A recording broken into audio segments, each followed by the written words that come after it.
সকলের পক্ষ থেকে, ঢাকা ২ আসনের পক্ষ থেকে নবনির্বাচিত প্রধানমন্ত্রী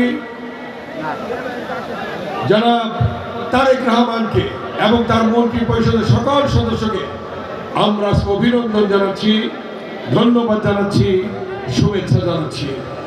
এবং মাননীয় প্রধানমন্ত্রী বিএনপির চেয়ারম্যান জনাব তারেক রহমানের নেতৃত্বে ইনশাল্লাহ এই ঢাকা ২ আসন সহ বাংলাদেশ আবার নতুন করে জাগরিত হয়ে উঠবে, নতুন করে আবার মাথা উঁচু করে বিশ্ব দরবারে দাঁড়াবে, মাথা উঁচু করে দাঁড়াবে এবং বাংলাদেশের জনগণের ভোটাধিকার থাকবে এবং গণতান্ত্রিক যে অগ্রযাত্রা সেটা অব্যাহত থাকবে।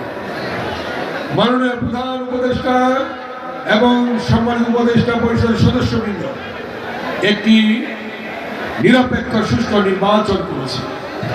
ওরা করতে পেরেছেন এই জন্যে দীর্ঘ 17 বছর জনগণের ভোটাধিকার ছিল না। আপনারা দেখেছেন সেই সময় ভোট দিতে পারেননি, অনেক সময় দিনের ভোট রাতে হয়ে গিয়েছে, কিন্তু আজকে জনগণ ভোটের অধিকার পেয়েছে। আজকে তত্ত্বাবধায়ক